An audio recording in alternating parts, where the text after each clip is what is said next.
Where do the Minnesota Vikings go from here? 7-10 regular season, didn't make the playoffs. They pick 11th in the 2024 NFL draft. Feels like it's just far enough away to miss out on those quarterbacks, but still close enough to be able to move up and get them. How should they approach the offseason? What can we learn from this game against the Detroit Lions? And then should the Vikings re-sign Kirk Cousins? A lot of questions are facing this football team, and we're here to talk about them here on the Real Forno Show. Welcome to the Real Forno Show, hosted by Tyler Forness, the managing editor of USA Today's Vikings Wire, writer for the College Football Network, publisher of Substack Run In Shooter, host of The Good, The Bad, and The Hungry on the Voices of Wrestling Podcast Network, as well as a founding member of Vikings First and SKOL. Hello. Welcome to another episode of the Real Forno Show. I'm your host, Tyler Forness. With me as always, he is producer Dave. Dave, how are you? It's Monday, and we love our Mondays here. You're damn right we do. First, it started off as mock draft Mondays, then it was CTP Mondays, and now it's all about me. And I mean that it's about us, but the show is named after me, the Real Forno Show, and we are very happy to have all of you here. Leading up, as I forgot to mention in the opener, leading up to the national championship game, Michigan taking on Washington, and I cannot wait to watch it. We're going to give a brief synopsis of what you should be looking for and who I think is going to win. And I will point you right now on College Football Network. I have a full betting write-up of this game. And if you want to pair that, I already see comments people talking in the comments about what quarterback we should take. Let's pump the brakes a tiny bit. And here's what I mean. We're going to have a lot of in-depth conversations about these quarterbacks. Tonight's not the night for that. So you're going to get a lot of it, but we're going to hold off because we have a lot more to get to than just talking about the quarterback position, but which we are going to talk about. You know what? Let's start there. Kirk Cousins, talking to the media here earlier this afternoon, gave us some interesting tidbits, Dave, about his future. He talked about hometown discounts, but the one thing he said that was really interesting was it's not about how much money, it's about what the money represents. And I think I paraphrased a tiny bit, but essentially what I read that to be, it's not about giving me the most amount of money. It's about giving me the money to be the unquestioned starting quarterback. And that's kind of how I perceived it. So if he has to take that hometown discount where he's only making, let's say, $20 million a year, let's just use that as a hypothetical. What those dollars mean to him is you don't draft a guy and I am the guy. That's the long and the short of it. That's kind of how I interpreted it. And as a starting quarterback in the National Football League, you want that kind of security. You want to know that if you're going to pay me to be the guy, I will be the guy. And there's not going to be anybody else to take my spot. So I don't necessarily see that as a bad thing. I don't see that as a move where, hey, like you're being selfish or anything. Quarterback's a very interesting position. It's not like, say, starting pitcher in baseball. Clayton Kershaw, Jake DeGrom, two of the best starters. But they're only going to start 1 out of every 5 games. You still need other starters. So it doesn't matter to them if you pay another starter big bucks or you draft one with the first overall pick. They're not going to see the field for 3 years anyways. Let's be real. It's different with quarterback because you really can only have one. And if you have 2, you have none. That's just kind of how it works with football. Like when you look at teams that were flip-flopping between quarterbacks this year, look at the Atlanta Falcons. Taylor Heineke, Desmond Ridder. They don't have a quarterback. They have 2, which means they have none. The only time in recent memory I can think of where a team had two quarterbacks, 2004, 2005, San Diego Chargers. They had Drew Brees, who was inconsistent before they drafted Phillip Rivers in 2004. And then Drew Brees comes out and starts playing like a Pro Bowler. And now it's like, okay, well, what do we do? Now we have two guys. So they kept Drew Brees on the franchise tag for one more year and then gave Phillip Rivers the reins in 2006.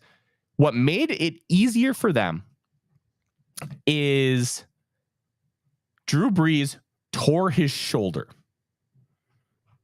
really, really badly one of the final games in that 2005 season. He fumbled the ball inside the 10-yard line against, I think it was the Broncos. He dives for it. His arm goes like flippy-doo. He completely shreds his shoulder, and he's out. And now, if you remember, the Dolphins said, no, we won't clear him. The Saints said yes. So he goes to the Saints. And there we go. The rest is history. So why are we talking about that here? We're talking about that here because we're in a similar yet not similar position with Kirk Cousins. It's an Achilles, but you're in a position where you have that guy with an injury and you have to decide whether you're going to bring him back. So it's not as simple as we're just going to bring him back for X amount of dollars.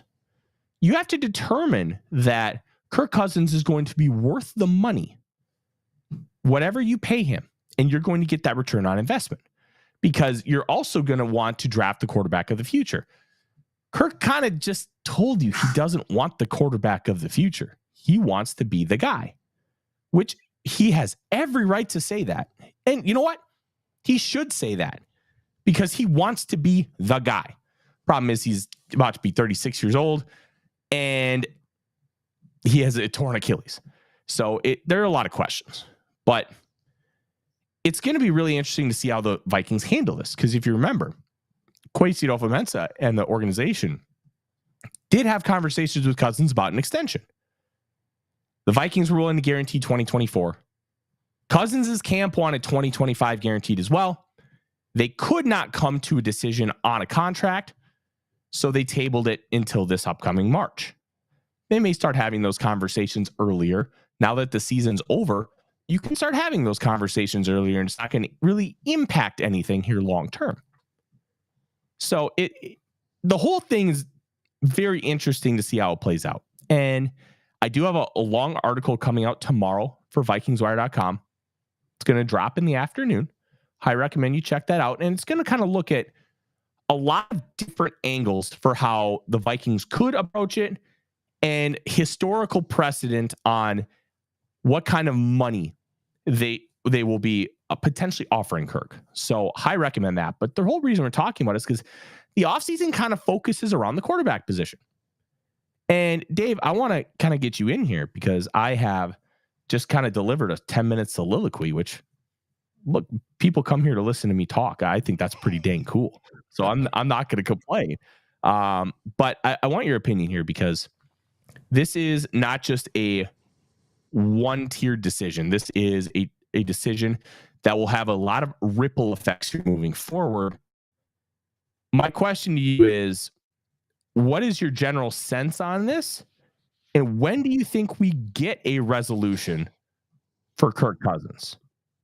It's going to depend on the moves they make between now and March 13th and what they're going to talk about. I think tomorrow is when we start to get the end of season press conferences. We'll see how those go.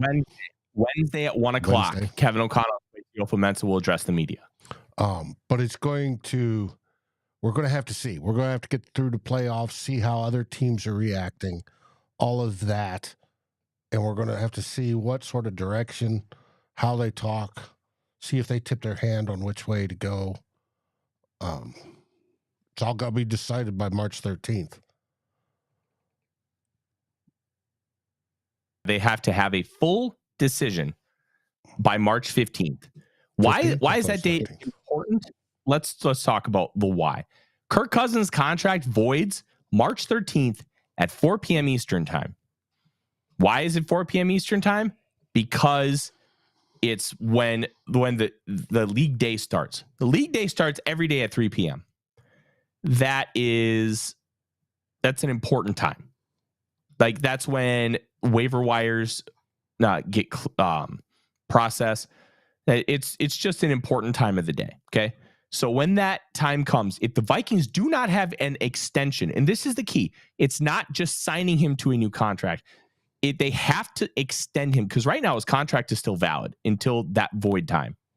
If they don't sign him to that contract by 3 p.m. Central on March 13th, Kirk Cousins' dead money will automatically hit for the 2024 season.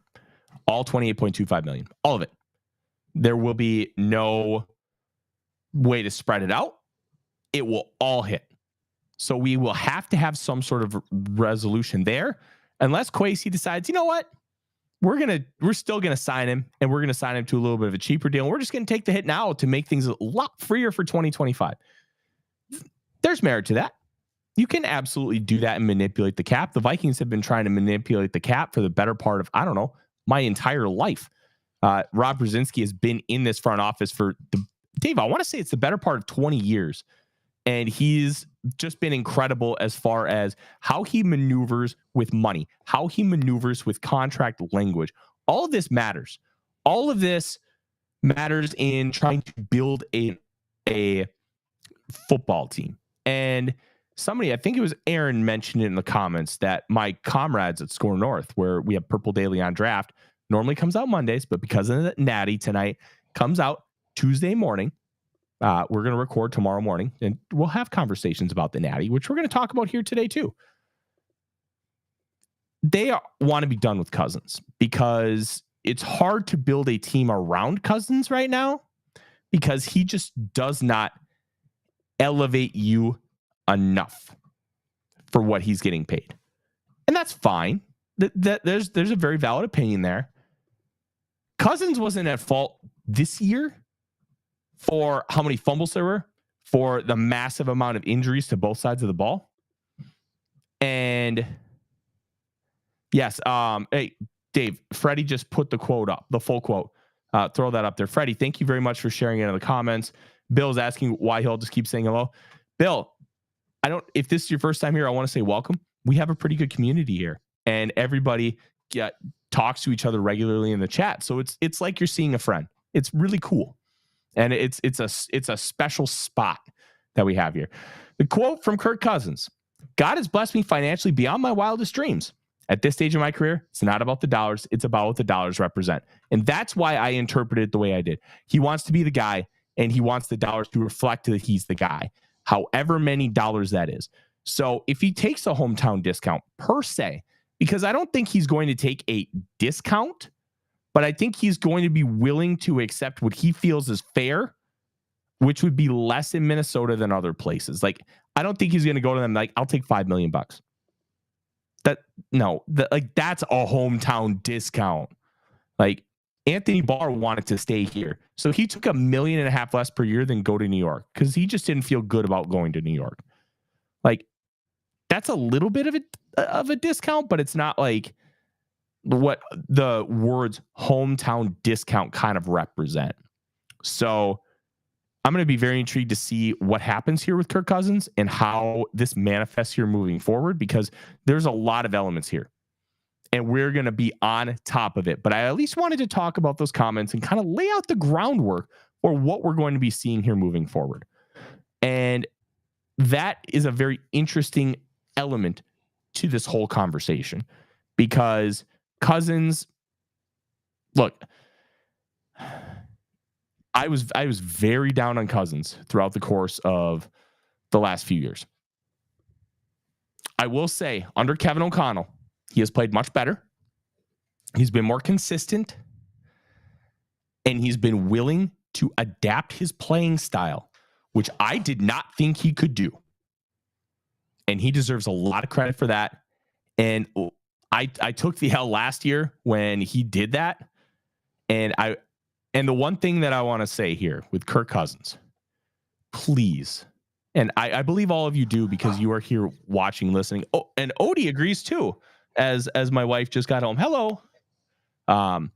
You have to be willing to evolve your opinion based on new information. And Phil Mackey, my comrade over at Scorno, said it best on social media. If you still have the same opinion from 6 years ago with all the new information that has come out, you're probably wrong. And I think that's something to just be aware of. Kirk is not the same player he was 6 seasons ago. He just isn't. I think Kevin O'Connell brought out more in him than he knew. Here's how I want to phrase it. He empowered Kirk. He empowered Kirk to be his best self. It's almost like the Kirk Cousins, Mike Zimmer relationship, like from an outside perspective and how Kirk was always talked about by Zimmer.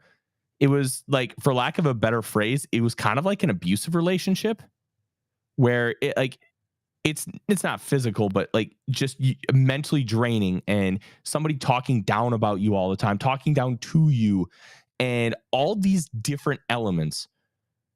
And Kirk just kind of is like, okay, like, what's Kirk going to do? He doesn't have the type of personality where he's going to go and challenge authority in press conferences. He's not going to outwardly rebel. That's just not who he is. Now, other quarterbacks would. You could get a guy like an Aaron Rodgers. He'd do that. Tom Brady might do that. But Kirk's not going to do that. Now he's in a relationship which is much more loving and nurturing from an outward perspective. How he's talked about by his teammates.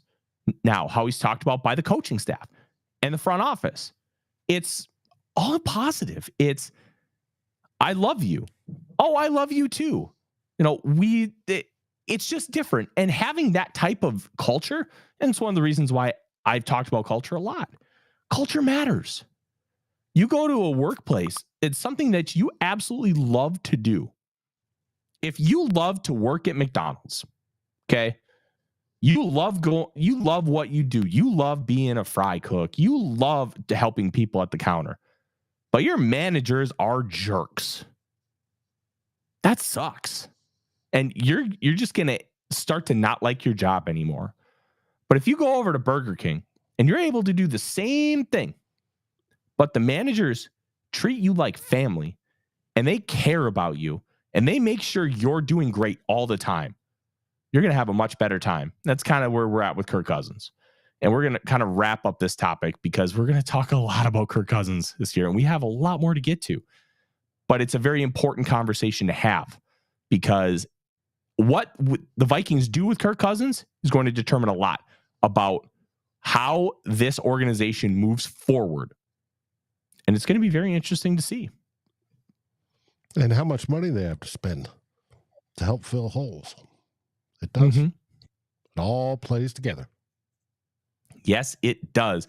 And there's a few things that we're going to be looking at. But before we get there, I want to mention our sponsor, our friends at Underdog Rescue. If you remember my sweetie Claire, we adopted her from Underdog Rescue, where they saved her from a puppy mill. And they save dogs from all kinds of places. They save dogs from breeders. They save dogs from overfilled shelters, which if you're unaware, you'll notice a lot of rescues from the north will bring up animals from the south because there's so much overcrowding. And they will help dogs in all walks of life. They'll help dogs that are dying and spend thousands of dollars to save them. That they believe in helping all animals, and we believe in helping them. And we did. We put our money where our mouths are, and we adopted our sweetie Claire. And our plan is to eventually adopt again.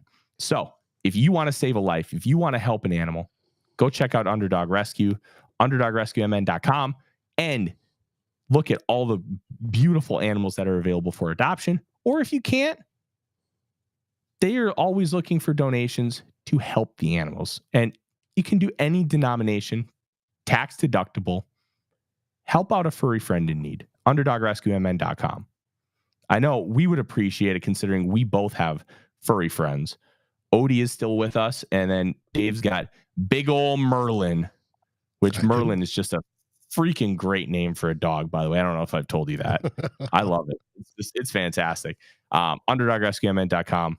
Go help them out. Dave, we have a lot of conversations to have tonight. I want to kind of do a little bit of a broad perspective before we talk about the national championship game, because national championship game is going to start, I think, slightly before we finish the show. The three things I'm looking for over the next few months, I want to see how the defense gets reshaped. The defensive line is brutal. There's really no way to phrase it. The idea of Marcus Davenport in this defense, phenomenal. Why? Freak athlete, great size, great length.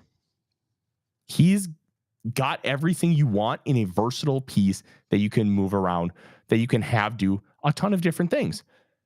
2 high ankle sprains, and one of them he needed surgery on. You can't, look, I understand he'd been hurt a lot, but it's brutal. It's brutal. It's awful. I would love to bring him back on a different type of prove it deal. He got the big money prove it deal, and he didn't. Bring him back for $2 million. Be like, hey, you didn't prove it. I'm going to give you a chance to prove it again. We'd like to have you back. And you give him significantly less money. Okay. You don't think let's he's see what going happens. I think he probably does. Who's going to give him big money? Like the idea of this prove it deal. The idea of this prove it deal was he would be able to prove that he was that player that everybody thought he could be when the Saints traded up from 27 to 14 to go get. Mm-hmm. And then he showed in the 2 full games he played. But he's very good. I'm just curious if he's would be willing, because I think $2 million for him and bring him back is reasonable. I don't know if he thinks it's reasonable and his agent thinks they could find more someplace else and have some other team take that risk that he comes in and stays healthy. Mm-hmm. Yeah, it's going to be very, very interesting to see what ends up happening with Marcus Davenport in this defensive line. Because look, this defensive line was bad. And it wasn't bad because they didn't try. It was bad because it was undermanned and they lost Davenport, who was a quasi defensive line edge. They were kind of using him all over the place.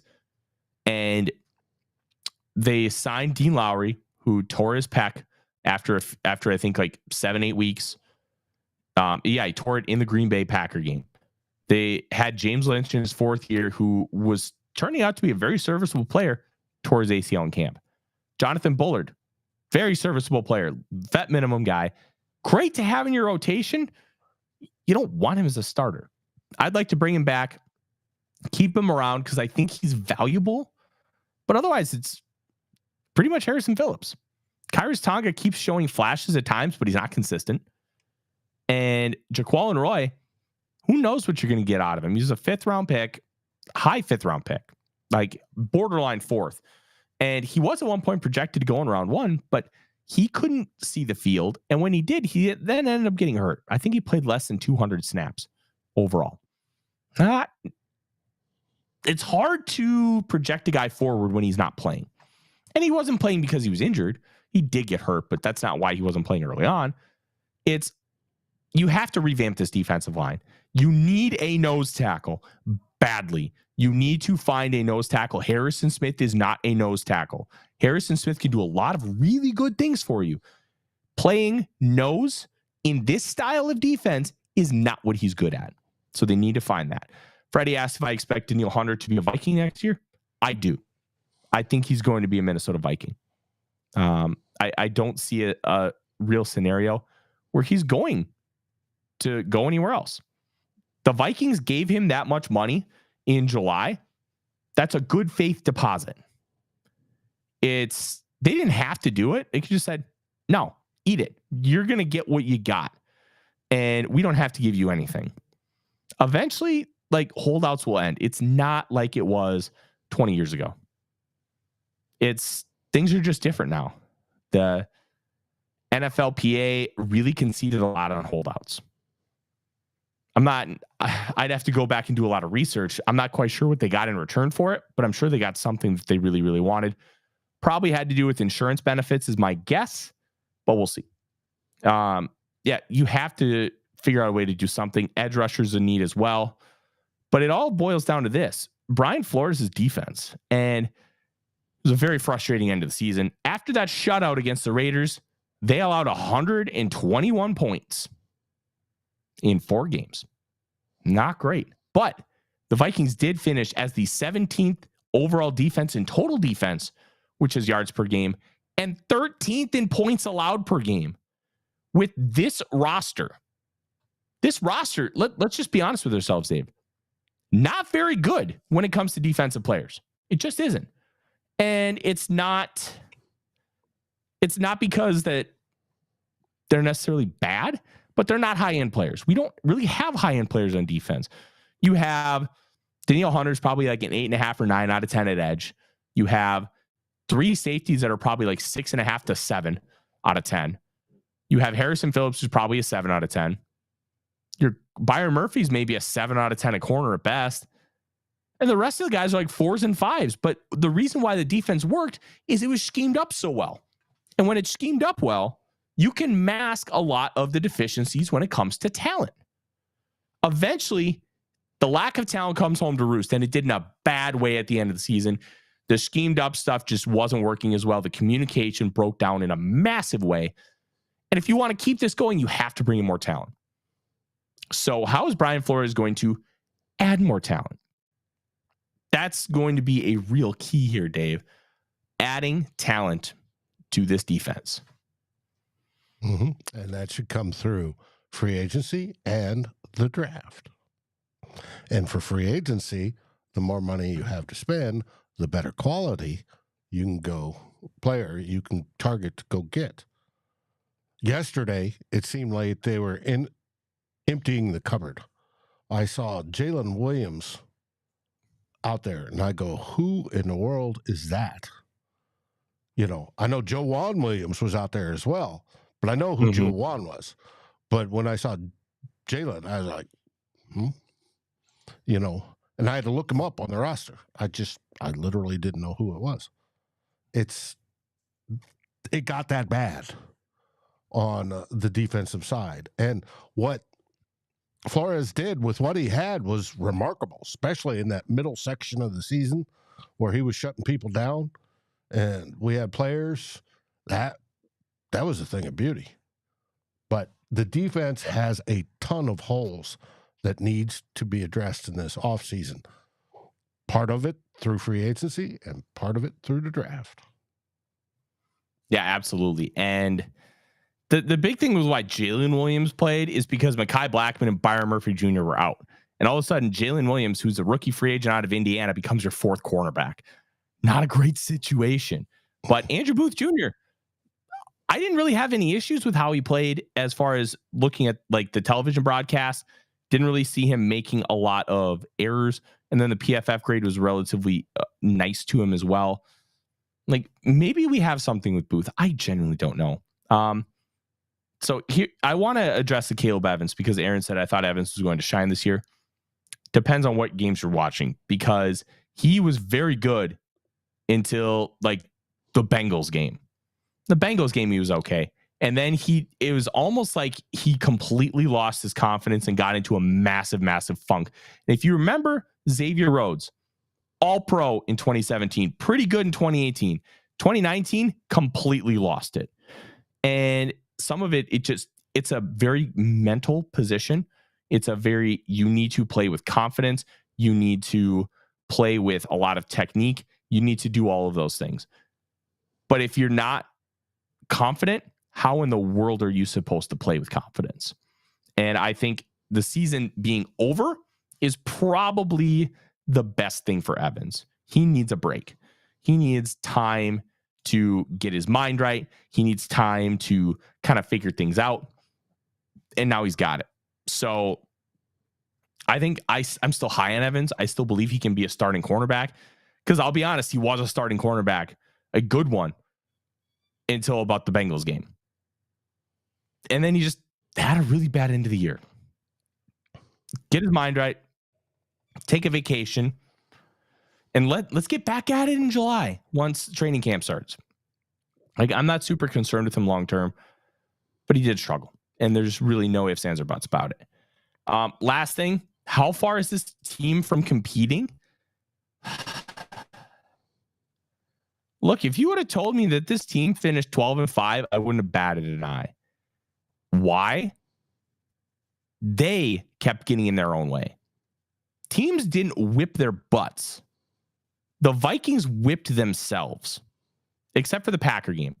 The Packer game was a combination of both. Packers just straight up beat them. But you look at pretty much every other game, the Vikings were in all of them. The problem wasn't always that simple. They kept turning the ball over. They kept making mistakes.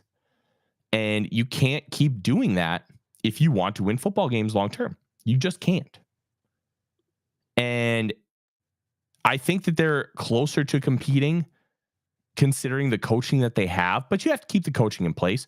You have to find a defensive line coach, because Chris Rumpf left in October and then he took the Clemson job in December. It was a very odd situation. You had Mike Smith, who left before the season started on a personal leave. So you were kind of shorthanded in the coaching department a little bit, but the Vikings were still in pretty much every game. So it tells you that this team isn't that far off if you can improve the talent and get the sidelines and coaching a little bit more steady. I'm not saying that they're going to win the Super Bowl next year, but if this team ended up winning 12 games, I wouldn't be shocked. There's a lot of different things that are going on. There's a lot of nuance that we have to talk about with these things. And I think the Vikings have a real chance to be a quality team next year, but they have to hit on the right moves. They have to hit on free agents. They have to hit on some of these draft picks that they've already made. So we'll find out. But I think this team is a lot closer than some might believe. I agree. I explained it on a phone call to Rap today. I think we could be good next year, and then we could be competing for that Super Bowl the year after.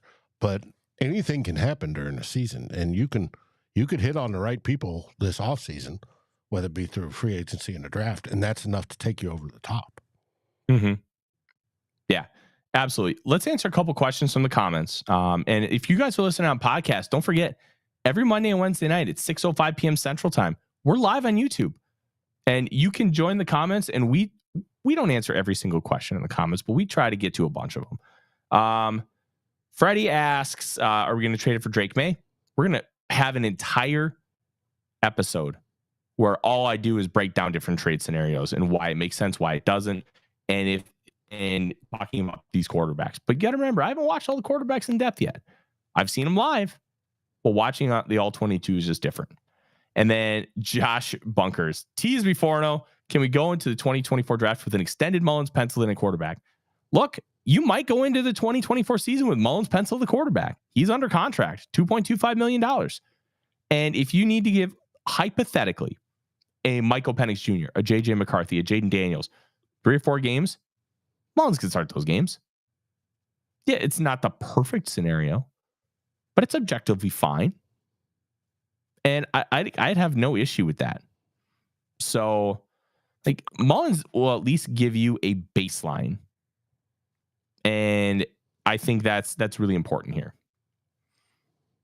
So, we're going to wrap this up here relatively quickly tonight because, and if you're listening on podcast, thank you. But all of this will be kind of moot to you because we're going to be talking about the preview of the national championship game, which is about to kick off in a few minutes. Let's talk about the national title game. Washington is now 5-point underdogs to Michigan. I wrote up a big piece on collegefootballnetwork.com. Highly recommend you go check that out. But I'll give you the quick one here. Bet Washington against the spread. Bet Washington money line. I think they're gonna win 31-20. And I really like Washington. It all starts with the quarterback and the receivers. Michael Penix Jr. throwing to 3 receivers who will probably be top 50 picks. Rome Odunze could go top 10. Jalen McMillan and Jalen Polk could go top 50. This wide receiver room is that good. And Odunze plays a similar style to Jamar Chase, but I don't think he's as physical. I think he's more of, when he comes to contested catches, I think he's more nuanced. I think he's more finesse, which I actually prefer, because you're not going through him. You're using your body and going around, and you're trying to catch the ball in better and more advantageous situations for you. I think that's objectively great, but it's not always perfect. And Odunze also tested extremely well. But the big issue with Odunze is it doesn't really look like it translates on the field. And some of that's just because he's a long strider, 6'3", 217. I don't see him as the most explosive athlete on the field.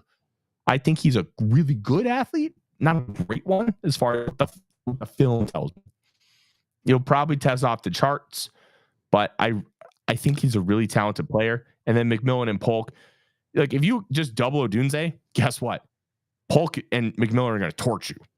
And that's where this becomes a really difficult situation for Washington. Plus, Washington has the best offensive line in football, in college football. They won the Joe Morrow Award for the best offensive line. They're led by left tackle Troy Fautanu, who you see right there. Some analysts want to move him inside to guard. I think he's probably going to be better at tackle. But it's, as Freddie kind of mentioned, he's scouting these QBs tonight. It's about the quarterbacks. Big thing to watch with Penix. Watch the throwing motion, watch the feet, and watch how they sync together. That's going to be a really big thing, because a friend of mine, just kind of talking things through with him, mentioned that I didn't really have too big of an issue with, but he likes to drop the arm and kind of throw sidearm, and he loses a lot of power that way. I think he's losing power because of his legs, and he doesn't really set his base. He really throws with all arm, but it just works. That's why my comp firm is Hall of Fame Indiana Pacers guard Reggie Miller. Wonky mechanics, but it just works. And I recommend you watch him. But also, Dave, we got to talk about JJ McCarthy. McCarthy has done a really good job playing well when he's asked to. But the thing is, they don't ask him to do a whole lot. They ask him to run a rushing attack and throw when he needs to. And that's why I hope he doesn't return to Michigan next year. I want to see what he can do outside of that system. I want to see him grow. And the only way I think he's going to truly grow is by doing more and getting out of what that team wants him to do. Look, it works. But at a certain point, if you're doing the same things over and over again, you're not showing growth. You're not getting better. And I don't think he's going to get much better at Michigan. And that's why I want to see him move on. The big thing with Michigan tonight is you want to watch this offense run the ball against a Washington front that, quite frankly, isn't very strong. You have Braylon Trice, the edge rusher, who absolutely dominated against Texas late in the game. But there isn't a whole lot else as far as that defensive front being great and being able to stop the run. And Michigan's one of the best running attacks in the nation, led by Blake Corum, who was a Heisman candidate, not this year, but last year. And Corum ran for over 1,000 yards. I think he has like 24 touchdowns this year. He's been excellent. Yeah, there's a chance he's the top running back in the NFL draft. I probably won't have him that way because, as you can tell, he's rather small in stature, and I don't think he's this explosive athlete. I think he's going to test average to above average, which is fine. He's got really good vision, but I would prefer the athleticism just be a little bit higher. But that rushing attack could be key to a Michigan win. And the trenches, look, Dave loves big round bellies, but the trenches are usually where games are won. If Washington wins the trenches, if they win it on offense, it could be close. If they win it on both sides, Washington could slaughter Michigan because they can score from anywhere on the field. They can hit deep bombs consistently with accuracy. Against Texas, Michael Penix Jr. throwing to Rome Odunze, Jalen McMillan, and Jalen Polk. and this will be the final thing I give you before the game kicks off. 19 of 20 for 355 yards, and I believe 2 touchdowns. Yes, one game throwing to his receivers. That's how good he was. Enjoy the game tonight. We will be back on Wednesday to talk more about this Minnesota Vikings team. I need to get to watching this game because it is part of my job. And thank you very much for joining us. We're going to have more SKOL searches, hopefully some more this week. Dave and I need to figure out timing. Maybe tomorrow. We'll try and figure it out because I know I have plans with the wife. We're going to Mall of America tomorrow. But maybe tomorrow night, we'll find out. You're going to want to like, subscribe, and ring the bell so you know when we're going live, because it could be at any time and you're not going to want to miss out. And thank you very much for joining us. Don't forget to like, subscribe, comment, all the fun things, and subscribe to the podcast feed where we have podcast only shows. I'm Tyler. He's Dave. SKOL Vikings, everybody. SKOL Vikings. Like, subscribe, and ring the bell to get notifications. It helps us grow this community that we all love, our Minnesota Vikings. And on behalf of Tyler Forness and myself, Dave Stefano, thank you so dearly for watching The Real Forno Show. SKOL, everyone.